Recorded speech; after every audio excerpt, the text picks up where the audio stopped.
Seorang ayah di Pangkal Pinang berinisial RC nekat mencuri handphone demi anaknya bisa belajar online diampuni negara. Kejaksaan Negeri Pangkal Pinang menghentikan tuntutan berdasarkan pertimbangan penegakan restoratif justice.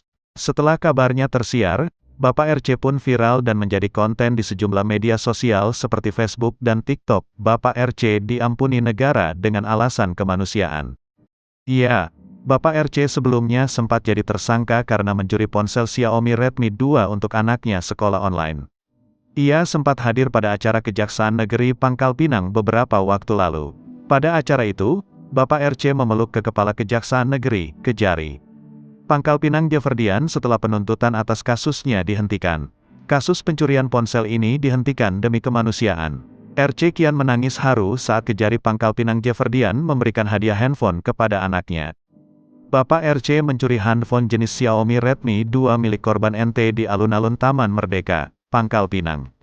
Ponsel itu dicuri untuk anaknya sekolah online.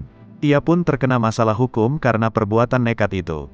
Penghentian tuntutan kasus ini juga telah disetujui oleh Jaksa Agung Muda Pidana Umum, Jampidum. Kejaksaan Agung RI, Kejaksaan Negeri, Kejari, Pangkal Pinang kemudian menghentikan penuntutan berdasarkan keadilan restoratif atau restoratif justice dalam perkara tindak pidana pencurian, pasal 362 KUHP. Sejumlah pertimbangan dijadikan dasar penghentian penuntutan. Selain itu Bapak RC dan korban NT juga telah setuju berdamai tanpa syarat.